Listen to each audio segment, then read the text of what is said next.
Well, thank you very much. Bonsoir. And thank you to my friends here, Antoine and Nicolas, who are going to be translating during the evening.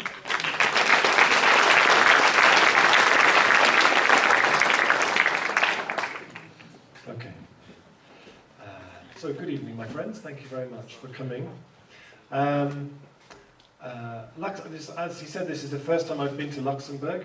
I was in France recently and I was in Belgium, and I was just getting used to the difference between, I think when you're in France, people kiss each other one time on the cheek, and in Belgium maybe it's twice, or is it the other way around? And then I come here and it's 3, and I'm completely confused. So, yes, I'm going to talk about transition, as you might imagine. And it feels really important to me to start. I want to give you a talk about climate change, which doesn't include any graphs, which doesn't include any pictures of polar bears, and which leaves you feeling like you can do something about it. Leaves you feeling that there is something we can do now. And I want to start, it's as important to me that you get a feeling from this talk as much as that you get information from this talk. So I want to start with this photograph. This is a photograph taken in my town in October last year, on a Thursday morning in the sunshine. 250 people gathered outside the gates of this old factory. This factory closed in 2007, and 163 people lost their jobs. For the next 7 years it stood empty, while a campaign went on in the community for the community to determine what happened in this place. So this morning, nobody really quite knew what was happening. There had been posters put up saying, something is happening. If you want to find out what, come down here at 10 o'clock. On Facebook and on Twitter, we tweeted a short passage from a very famous children's book. You may know the film. It's called Charlie and the Chocolate Factory. You know? So the passage said, somewhere in the distance, a church clock began striking 10. Very slowly, with a loud creaking of rusty hinges, the great iron gates of the factory began to swing open. The crowd became suddenly silent. The children stopped jumping about. All eyes were fixed upon the gates. So people came down, 250 people. This man here is the town crier. Yep. And the town crier said, for 7 years these gates have been locked. Today we open those gates. And we opened the gates. And they did creak. And 250 people went into the site, and we had cake, and we had a speech about the agreement that had been reached, and it still stays with me as one of the most magical events, one of the most magical mornings of my life. And transition for me is about creating those magical moments. It's about creating places of possibility in our lives, where things feel possible. And one of the key reasons why we do that is climate change. And it's interesting to hear about Luxembourg hosting the COP21. This is near my house. I travelled here yesterday on the train. I travel everywhere on the train. I stopped flying 8 years ago, and I always travel on the train. And this is my railway connection to the rest of the world. Last year, we had the worst storms that this part of England had ever seen. And the train line was washed into the sea. It was a day when I'm 46. On that day, I cycled home from work, and I was caught in a hailstorm, the likes of which I'd never ever experienced in my life before. It was traumatic. I actually came home and cried. I'd never experienced something quite that intense. I came home, I was almost bruised from the hail.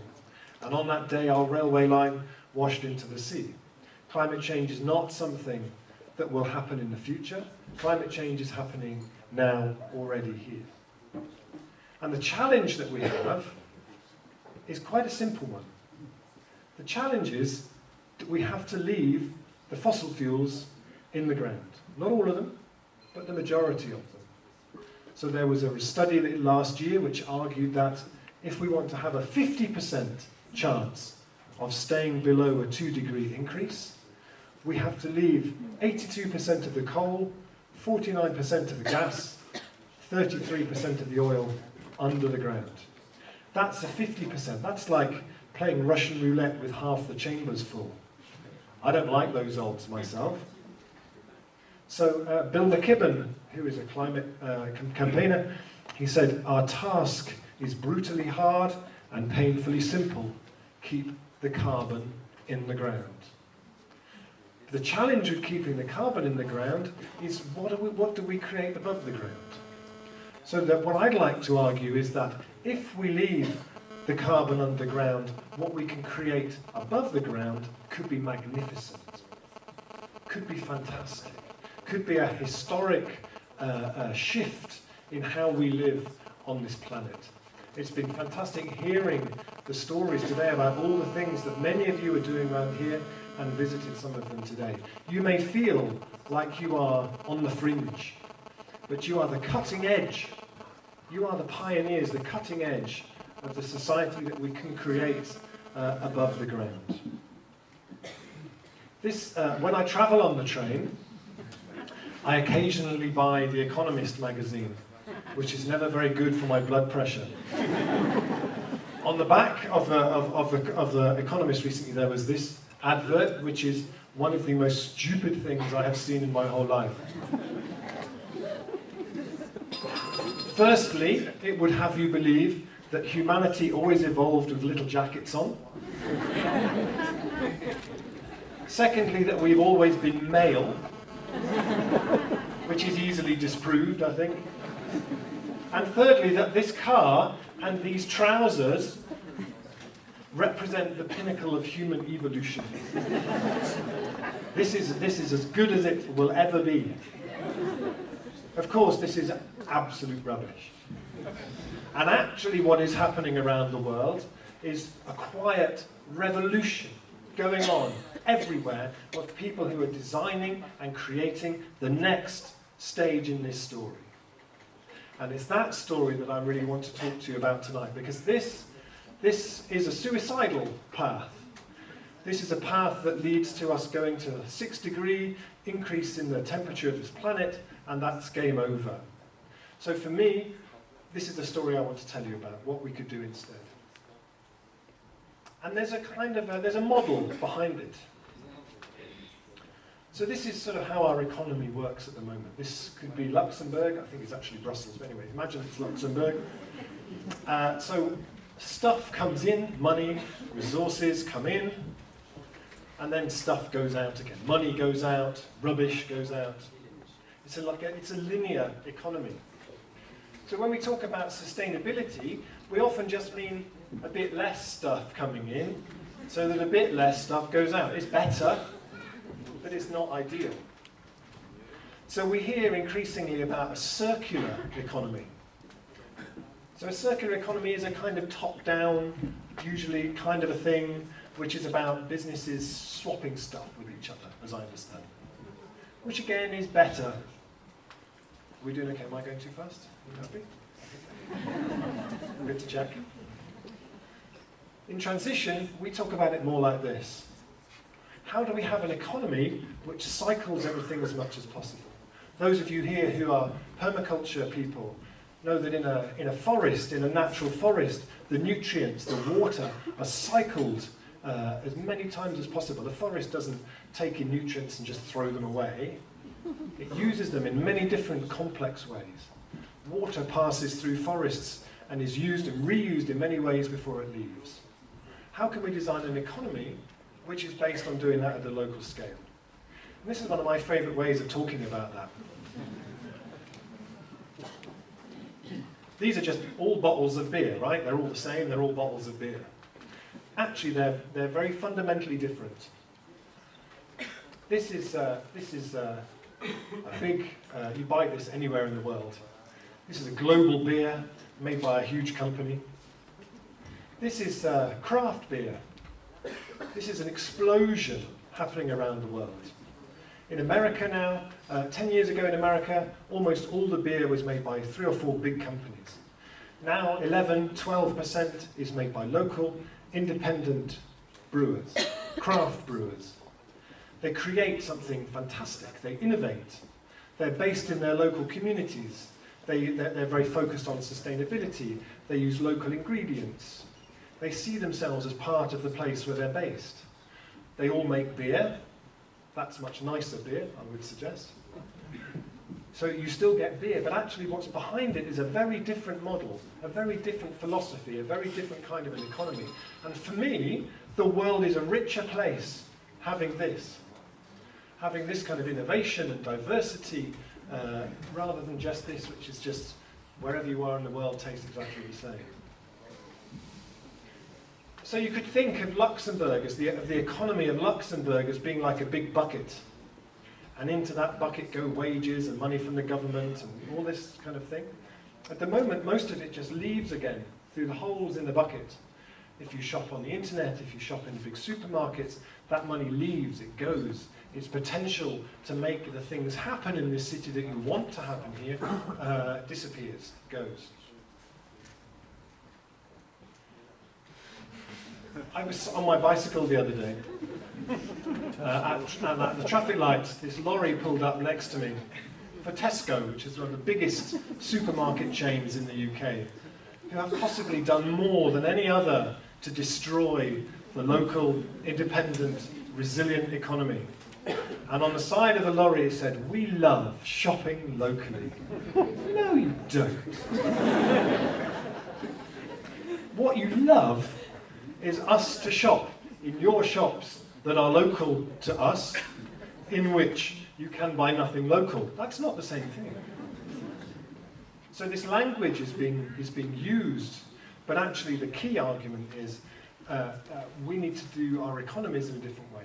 The idea that we make the economy grow by giving away more and more of the power over what happens around us is really, really dangerous. And for me, that starts with people like yourselves. It starts with people in their communities, because that's where the best ideas are.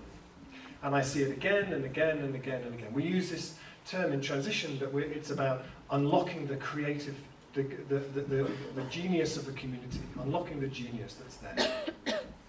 So this is, we recently held an event in Cornwall, in the southwest of England, where we invited hundreds of people to think about what would you like the economy of this place to be like. They said we'd like a local bank, we'd like renewable energy that's owned by the community, we'd like a different food system. For me, it's about doing better. If you wanted to buy a television, you wouldn't go out and buy a really rubbish television. You would want to buy the best thing you could for the money that you had. So why do we settle for second best when it comes to how we want the places we live to be? And for me, one of the key points with this is that as people working in our communities, we have huge potential, and we often don't feel it. And we think, well, then we can't do anything because the government should be doing it, or the government is too powerful. Actually, what I see again and again is this idea of the tipping point. You have no idea when you start to do something where the tipping point is. I was in Berlin recently, and I went to a place where they had started a food garden. They planted fruit trees in a park. And they were kind of quite excited about this, and they took me to show me the trees. A year later, their local commune announced that everything they planted was going to be edible. It was a new policy, edible planting throughout the whole area. But that can be traced back to that moment of saying, let's plant some trees. Okay. You never know where that will go. You never know who will see it and how it will move them. This is a Totnes pound. My town called Totnes. This is a banknote from 1810. In 2007, I walked into an office in my town, and this was on the wall in a frame. I thought, that's interesting. So the town had its own bank. The Bank of Totnes issued a Totnes pound. I thought, what would happen if we made some new ones? Would the Queen personally come round and throw a brick through my window? Would I be taken away to some special room in the Tower of London and have horrible things done to me? So we thought, well, let's just see. So we printed 300. And 18 shops said, we will accept them for 3 months and see how it goes. It went really well. People really loved it. Then we did a proper Totnes pound. Then other places started doing them.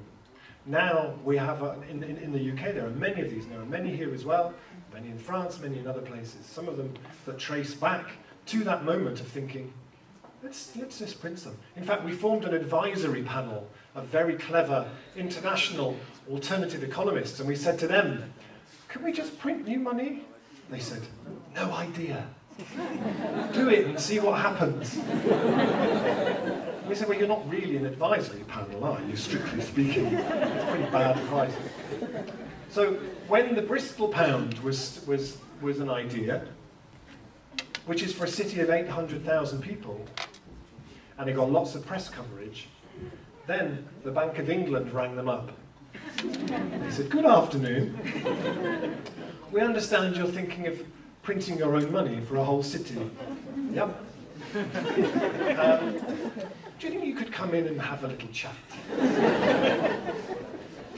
So they went in and they spent 3 hours with the Bank of England, and the Bank of England actually were fine about it in the end. And actually since then they've published this whole paper of their understanding of local money. And now there is a national guild of independent currencies, a kind of an organisation. This is an idea that is growing and growing and growing. But it goes back to that moment of saying, let's do it. So in your communities, when you decide you're going to make a start, you never know what will happen. And I always, in Naomi Klein's book, This Changes Everything, about climate change that came out last year, she said, there are no non-radical solutions left. The only solutions that we have left are the radical ones. And these are the ones that you are all innovating so beautifully. Ooh. This is the £10 note from Brixton, which has David Bowie on it. For me, this is a really interesting example of the power of design and the power of story. I've taken this note to many different places around Europe. Sometimes I hold it up and it gets a round of applause before I even say anything. This gentleman here is the mayor of a district of Paris. And I was in Paris about 4 months ago. And the mayor, he said, so there was a photographer there, and he said, I would like to take my photo, not with me, not with the transition group, with the £10 note David Bowie. It's fantastic. I think as well, sometimes we have the idea that we can only really do, that actually change only happens when the government decides to change something. We give a lot of power away, I think, to governments in that way. Actually, as communities, there's a lot that we can do that government then tries to catch up with. So this gentleman here is the UK's government's Minister for Energy and Climate Change. And he announced last year that he wanted to see a community renewables revolution. Great idea. But it was already happening. It was already happening all over the place, in hundreds and hundreds and hundreds of communities. They were already doing it.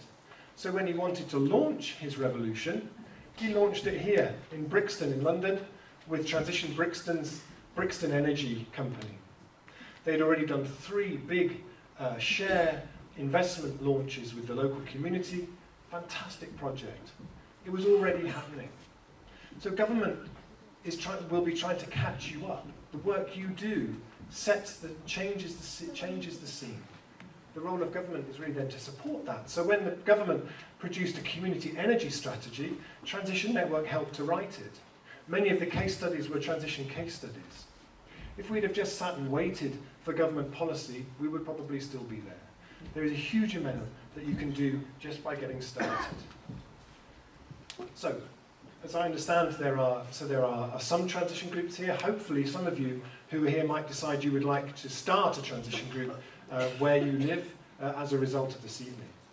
If you do, here are just a few things that we've found. For us, transition is an experiment. It's always been an experiment. Nobody knows how to do this. This is a historically unprecedented experiment. We have a learning network. Whatever you do, whatever you try, even if it doesn't work, share those learnings. It's all really, really important. First thing is to develop what we call an initiating group. An initiating group isn't designing something that will still be there in 10 years' time. The aim is to design something that just lays the foundations for what comes next. It sets up an organisation. It sets up a bank account. It does those kind of things. It does a newsletter. It sets up what then people need to come in and do afterwards. That's a terrible photo, sorry. It's very warm up here. So, I've gone backwards. So developing a group is really important because many of us don't know, in our everyday experience, aren't very good at running groups. It requires skills in terms of being able to run meetings that people will want to come back to every month. Yes, it's transition meeting time, fantastic. Oh, God, again. Having groups that can deal with conflict, having groups that can manage that kind of thing, really matter. Having a vision about where you want to be going. What do you want to do? What do you want to achieve in your community? How do you see yourselves working as a group? This is a transition group in London, and they wanted to be planting productive trees throughout their part of London. It's a strange sort of a side effect of in the last 30 or 40 years that we've perfected the art of designing completely useless landscapes. Why would you plant a tree that doesn't make fruit when you could plant one that does? It's still a mystery to me. So they had all these trees in pots. They put them all along the high street. So for 2 days, people could experience what it was like walking down a high street that had been turned into an orchard. Lots of people stopped and said, "Can we just keep it like this, please?" Engaging the community in different ways. Going out to the community rather than expecting them all to come to you. Finding ways to work with a whole range of different organisations in the community. And stepping across into practical projects, actually doing stuff quite early on, even if it's just small things. So you don't just talk about it all the time, you step across and do something. This is a transition group in South Africa, in a very poor town called Greyton. And this is a project of theirs using something they call eco bricks. There was a guy who went there from America and he said, "I spent all my teenage years going to festivals and we would turn up at a beautiful green site and then spend 4 days covering it in rubbish." What would it look like if we turned up at a field that was covered in rubbish and spent 4 days clearing it up? They called it the Trash to Treasure Festival on the town's dump on the edge of the town.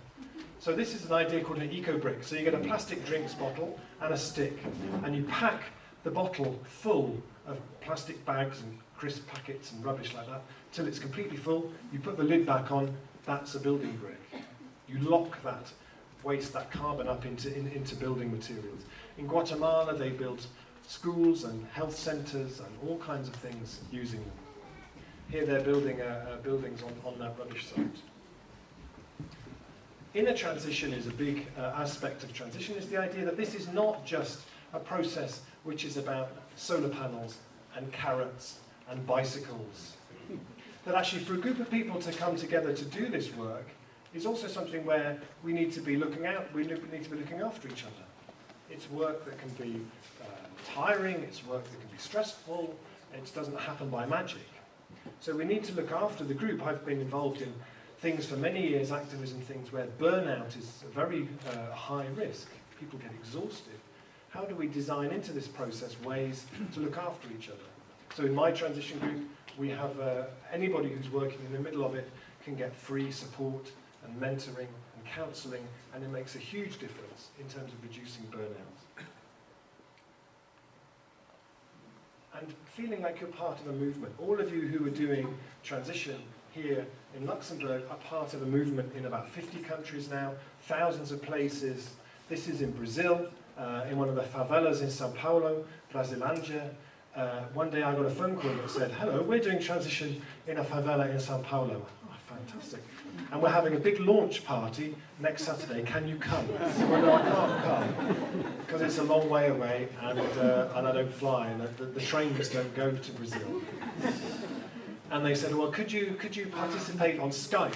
So one Saturday morning, I had my computer sitting at the kitchen table and they were having this party in a tent and there were nuns and rappers and chickens and people with big feather headdresses on and children and they had a great time.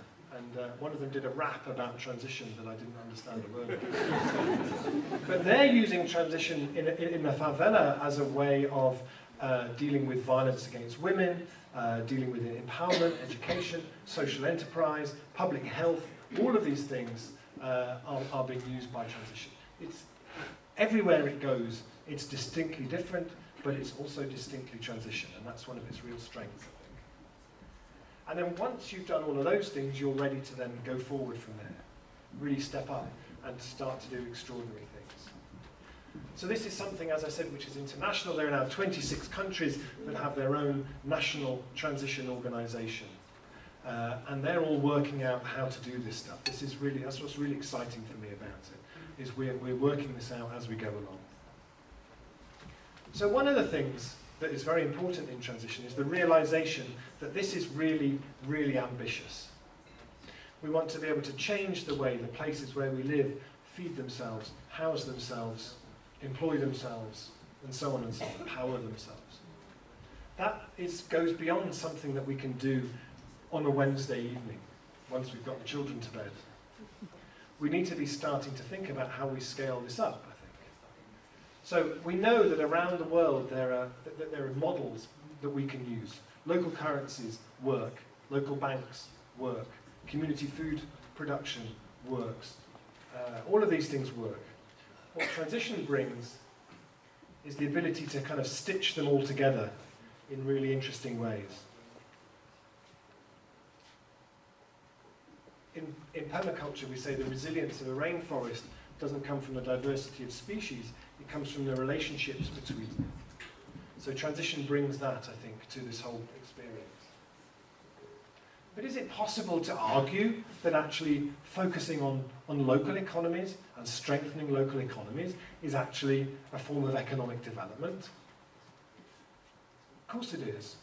You know, we've done 4 studies now, where we map where does the money go. How much money does Luxembourg spend on food every year?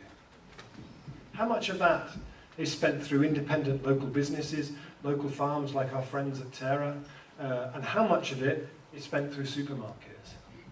Because the supermarkets are like an extractive industry. They're extracting the wealth out of this economy. We did one for Totnes where we mapped how much money we spend on food. We spend £30 million on food every year. And of that, 22 million leaves through just 2 supermarkets. In Brixton in London, 93% of what they spend on food every year leaves through supermarkets. We did one for a town called Buxton. Only 1% of what they spend on food goes to independent local businesses. This is like water running through our fingers. So with the Totnes one, we said, if we could manage a 10% shift, that's £2 million in our local economy every year. That's economic development. But not economic development we need to wait for the World Bank or for the European Union or anybody to do. We can do that tomorrow. We decide every day we go shopping what kind of economy we want to create. And the resilient economy is one that does that cycling. And looking at the potential of this is in Liège, a project called Ceinture d'Alimentaire. Let's translate that bit. French for the evening. Which is a project looking at how to connect the city with the land around the city. It's a connection that was there up until about 40 years ago. That connection between the land and the producers and the processors and the consumers in the city has now largely broken down. And we've lost a great deal as a result of that.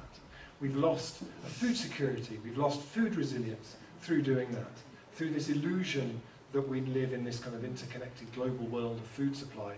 Actually, it leaves us much more fragile and vulnerable. This is just one of many projects around the world looking to rebuild that connection between people and land. Another thing that's important in terms of incubating this economy is things like this is in Berlin, spaces where people can innovate and look at this. So for me, when I look at that idea of Ceinture d'Alimentaire, there's a huge potential there for entrepreneurship and innovation and imagination and possibility. This is, going back to local money again, this is the Bristol pound. The city of Bristol, 800,000 people, I mentioned it earlier. They have their own money, which you can spend in about 800 businesses. You can spend them on the buses in the city. You can pay your council tax with them, your business rates with them. The mayor of the city of Bristol takes his full salary of £67,000 in the local currency. The council is starting to look at how it can use the local currency to change how it works as an organisation so that it supports the local economy much better. This is the Totnes pound from my town. They're not that big, obviously.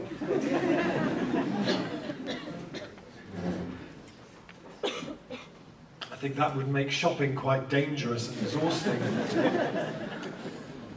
But we have a £21 note. And people say, why do you have a £21 note? And we say, why not? You can have anything. You can have a £14.26 note if you wanted to. And one of the other reasons we have a £21 note is, like I said before, this idea that if we could make a 10% shift, that's £2 million in our economy every year. People buy these for £20. So this is the first 5%. So it says, okay, here's half. We'll meet you halfway. Here's half of it. We also have this pay by text system, like they have in Bristol and Brixton. So you go in the shop and you send a text to the shopkeeper, and that's your payment. And there was a really interesting study that was published last week about the Bristol pound, which showed the increased level of social interaction that happens when people go shopping in that way. When you go shopping with a credit card now, you can do all of your shopping and never speak to anybody. And when nobody speaks to anybody, with the resilience, the society starts to unravel. Actually, the more ways we can create opportunities to speak to each other, like we did at the beginning of this evening, the more we start to sew our communities back together again. So the society, the study found that that actually this pay by texting, people had a lot more conversations than they would otherwise have done. We do this is Transition Streets, which is the idea of how can we help communities to reduce their energy use, their carbon footprint. How do you do that? Do you send them a DVD in the post? Do you offer them money? How do you do it? So Transition Streets and Transition Belgium are developing a Belgian version of this, is the idea that you work on your street, you knock on the doors, you get your neighbours together in a group, 6 to 10 neighbours, you meet in each other's houses, you talk about water one week, energy another week. In my town, 550 households did this. On average, they cut their carbon by 1.3 tonnes, save themselves maybe €800 each a year. But whenever I meet people who did it, they never say, do you know, Rob, it's fantastic. I saved 1.3 tonnes of carbon. How good is that? Actually, what they say is, I know Dave down the road, isn't he interesting? The community gets to meet each other. People are delighted about it. They feel more connected to the place where they live. And how do we support the people who want to innovate? The kind of things we need to create locally. This is an event we do in my town called the Local Entrepreneur Forum, that more places are now starting to do. I think there might be one coming in Belgium as well. The idea of this is that we bring together the entrepreneurs in the community who have ideas that we need for this. We bring them together with potential investors, with people who like to support them. This is what it looks like when a community gets behind the people who are coming up with the new ideas. We say anybody in this town is a potential investor in the new economy. If you can lend someone a pen, you're investing in the local economy. If you can lend someone €10,000, you're investing in a new local economy. So last year we had 4 women who run a market garden, a CSA.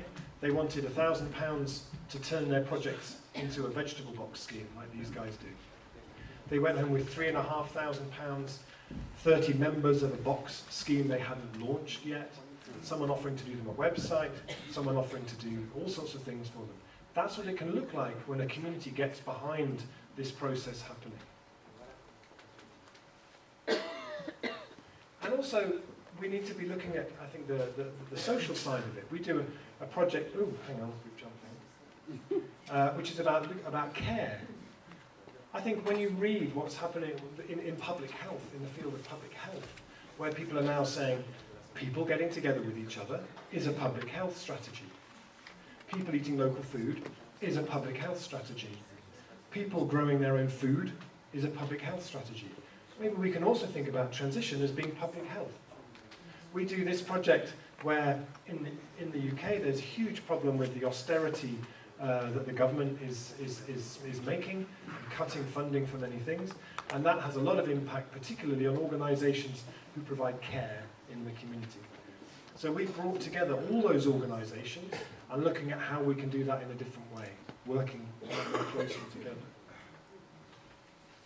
And one of the things that is interesting, as transition becomes more ambitious, as time goes on, is that people looking at investment in a different way. This is in Liège. This is a project called Vin de Liège. And Vin de Liège is a cooperative that was started from people in Transition Liège. And they raised €2 million from local people buying shares in a local vineyard. I said to the man who did it, I said, how did you do that? He said, oh, it was a good idea. Don't be afraid, ask. Okay, that's good advice. And this is the energy company in the UK, a community energy company, who created a model where people could move their pension into a community-owned renewable energy company. If we're really ambitious about this, we need to be thinking about finance in a different way, bringing resources, moving resources into driving this. There's a big movement around the world around divestment, about getting organisations to move their investment out of fossil fuels, but then what? And then we can put that stuff into driving this kind of new, more local economy. And this is an idea that's going beyond transition now. This is a council in a city called Preston in the north of England, and they recently sat and looked at where they spend all their money.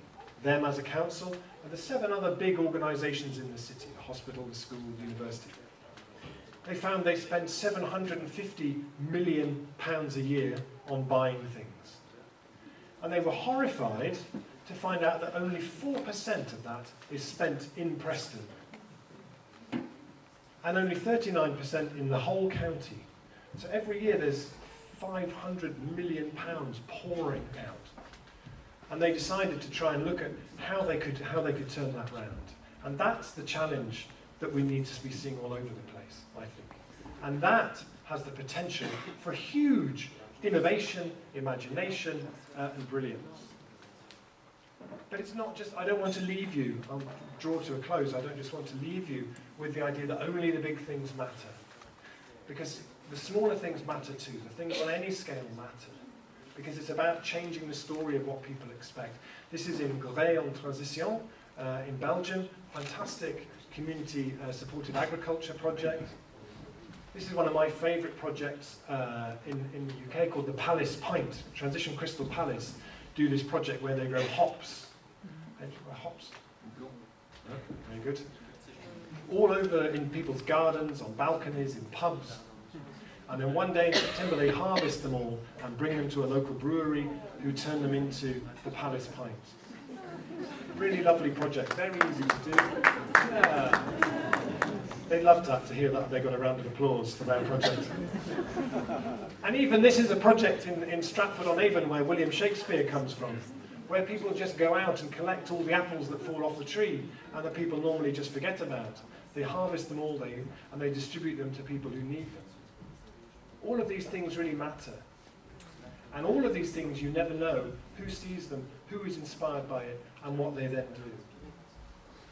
Does anybody know who this man is? Okay, there was a very famous punk band called The Damned.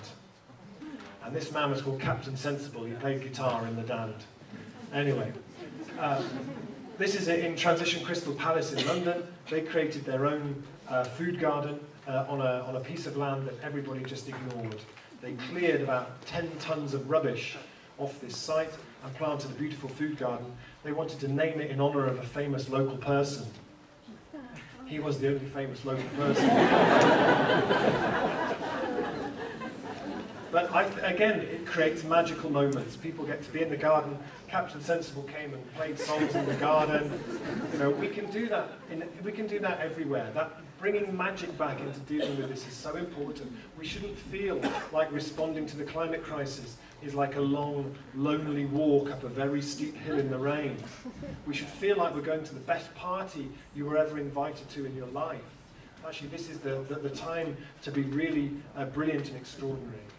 We need to imagine that this is something that we can create change in such a way that people are so moved by it that they will make a cake that beautiful to celebrate it.